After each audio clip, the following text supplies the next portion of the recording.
పాత్రికేయ మిత్రులందరికీ నమస్కారం.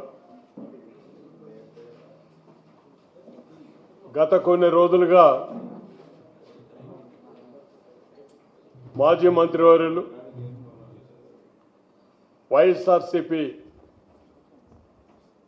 నెల్లూరు జిల్లా అధ్యక్షులుగా ఉన్నటువంటి శ్రీ కాకాని గోవర్ధన్ రెడ్డి గారి మీద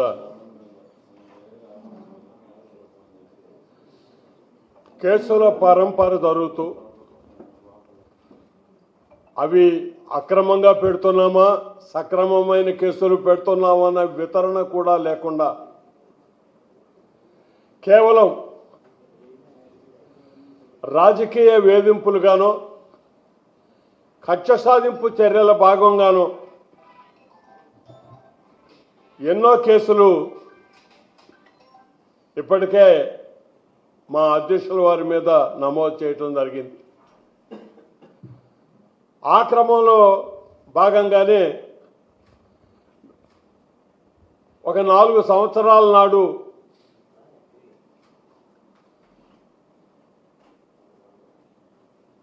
సజీవంగా లేనటువంటి ఒక మైన్, ఒక గని, అది యాక్టివేషన్లో కూడా లేదు. దానిలో దోపిడీ జరిగిందని, ఆ దోపిడీకి ప్రధాన కారకుడు గోవర్ధన్ రెడ్డి గారని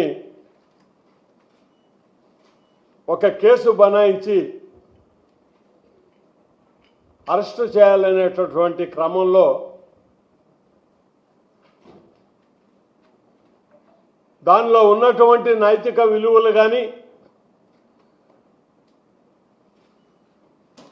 న్యాయస్థానానికి అవసరమైనటువంటి సాక్ష్యాలు కానీ మరి అవన్నీ ఉన్నాయో లేదో తెలియదు. కానీ కేసు అయితే ముందు ఆయన మీద ఇప్పటికే దాదాపు ఒక 7, 8 కేసులు ఉన్నాయి. దానికి అదనంగా మళ్ళీ ఈ ఒక్క కేసు ఆయన మీద పెట్టడం జరిగింది. కేసు పెట్టిన తర్వాత ఎఫ్ఐఆర్ నమోదు చేశారు. ఎఫ్ఐఆర్ నమోదు చేసిన సంగతి పత్రికా ముఖంగా పోలీసు వారు కూడా సెలవు ఇచ్చారు. దాని తర్వాత కూడా ఒక 3-4 రోజులు ఆయన నెల్లూరులోనే ఉన్నాడు. ఎందుకంటే ఆయన ఎక్కడ దాక్కున్నావు, ఏ కలుగులో ఉన్నావు అనే భాష ఈరోజు కొన్ని పత్రికల్లో చూస్తున్నామండి. ఒక 2-3 రోజులుగా వారందరికీ మనవి చేస్తున్నా,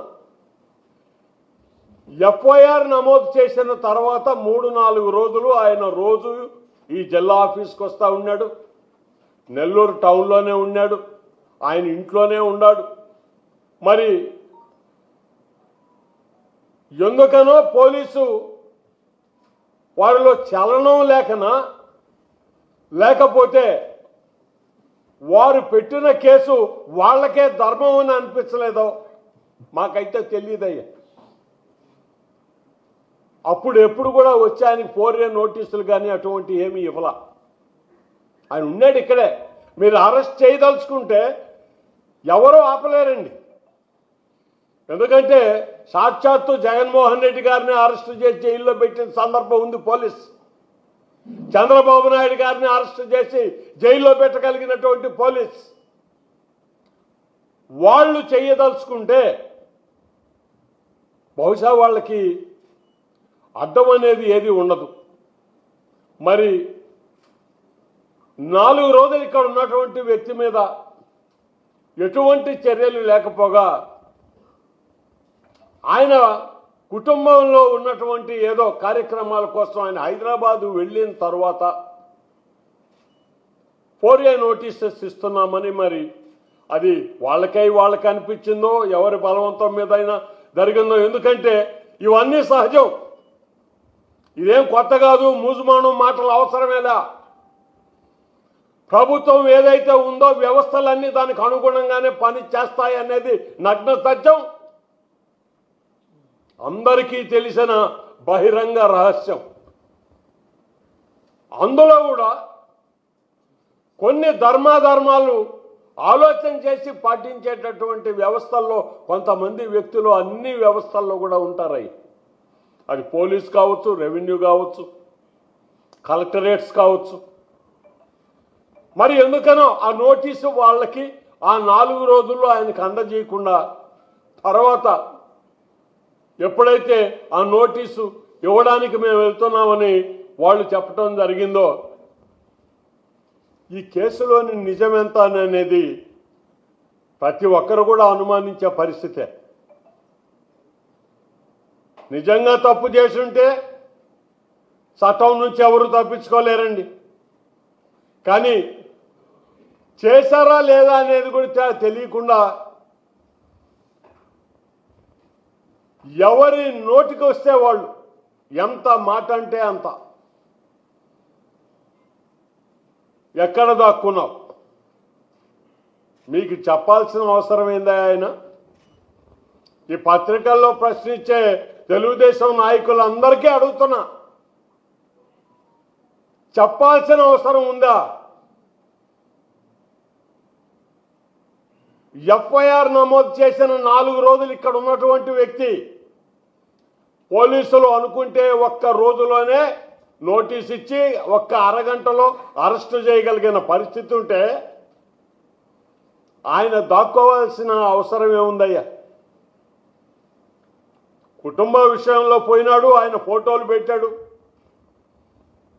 మరి ఈరోజు ఆయన ఎక్కడ ఉన్నాడనేది వాళ్ళ కుటుంబ సభ్యులు, ఆయన వ్యవహారం అది. దానికి మనం అవాకులు చవాకులు కోరంతలు కొండంతలుగా చేసి మాట్లాడాల్సినటువంటి పరిస్థితి. ఇది 8వ కేసో 9వ కేసో ఆయన మీద, ఇంకొక 10వ 15వ విచారణ క్రమంలో ఉన్నాయి. ఇది గోవర్ధన్ రెడ్డి గారి మీద ఉన్నటువంటి అభియోగాలు ఈ గడిచిన 9 నెలల కాలంలో జరిగినటువంటి కార్యక్రమం. మరి ఈ విధంగానే కక్ష సాధింపులు చేస్తాము, లేదనంటే ఆస్తులు వెనకాల పడతాము, లేదు ఇబ్బందికి గురి చేస్తాము అనేటటువంటి ఒక విధానాన్ని అవలంబిస్తున్నప్పుడు తెలుగుదేశం పార్టీ, వైఎస్ఆర్ కాంగ్రెస్ పార్టీ నాయకులు కూడా తమకు దీటైన రీతిలో తమకు తగువైన పద్ధతి ఎంచుకోవటంలో తప్పు లేదనే భావిస్తున్నామండి. మరి అందుకనే ఈరోజు కూడా మేము మనవి చేస్తున్నాం, నిజంగా తప్పు చేస్తుంటే శిక్ష ఖచ్చితంగా ఒకరోజు పడిపోతుంది ఎవరికైనా సరే. దానికి మీరు ఈ జిల్లాకి సంబంధించి ఒక గౌరవమైన పార్టీలో అధ్యక్ష స్థానంలో ఉన్నటువంటి వ్యక్తికి తోడు ఎవరు రారునో, లేకపోతే పోలీస్ కేసుల్లో భయపడితే పక్కన ఎవరు అందరూ కూడా దూరం జరుగుతారనో అనుకుంటే చాలా పొరపాటు అండి. నియోజకవర్గ ఇన్ఛార్జీలుగా ఉన్న మేము కానీ, పార్టీ పదవుల్లో ఉన్నటువంటి మా వైఎస్ఆర్సీపీ క్యాడర్ కానీ ఏ క్షణంలోనైనా ఏ సందర్భంలోనైనా మా పార్టీ నాయకులకి అండగా నిలబడేటటువంటి ఆలోచనతోనే ఈ వైఎస్ఆర్సీపీ పార్టీ కమిటీల ఏర్పాటు జరిగింది. అదేవిధంగా ఒకరికొకరు అనుకున్నటువంటి ఈ విధానం ఏదైతే ఉందో, ఒకే కుటుంబ సభ్యులు అనే విధానం అయితే ఉందో, ఈరోజు ఉంటుంది, రేపు ఉంటుంది, ఇంకొక రోజైనా ఉంటుంది. అందరం ఒకరికొకరు తోడుగా నిలబడే వాళ్ళమే. జరగనివ్వండి, కేసులు జరుగుతాయి. ఎంతోమంది మీద ఈరోజు కౌన్సిల్స్లో మార్పు తీసుకొచ్చేదానికి వ్యక్తుల్ని భయపెడతా ఉన్నారు, పోలీస్ స్టేషన్లకు రమ్మంటున్నారు. మొన్న చూసాం ఎంపీపీ ఎలక్షన్లలో ఏ రకమైన పద్ధతులు అవలంబించారో. వైఎస్ఆర్సీపీ వాళ్ళు ఎంపీపీలు కాకుండా ఆపడానికి మీరు చేసినటువంటి తెలుగుదేశం పార్టీ నాయకులు జరిపినటువంటి ఆ విధానం చూసిన తర్వాత మీరు ఎన్ని కేసులు పెట్టినా, ఎంత ఇబ్బందికి గురి చేసినా ఎక్కడ కూడా వైఎస్ఆర్సీపీ విధానాలకి తగ్గేదే లేదు. అదేవిధంగా వైఎస్ఆర్సీపీ నాయకుడి కాడి నుంచి కార్యకర్త వరకు ఎవరికి అన్యాయం జరిగినా మొత్తం పార్టీ క్యాడర్ అండగా నిలబడుతుంది అని చెప్పి మనవి చేస్తూ, మరి ఈరోజు గోవర్ధన్ రెడ్డి గారి మీద జరుగుతున్నటువంటి ఈ కార్యక్రమంలో పార్టీ యావత్తు అతనికి అండగా నిలబడుతుంది. మేమందరం కూడా కాకాని గోవర్ధన్ రెడ్డి గారి వెంట నడుస్తున్నాం.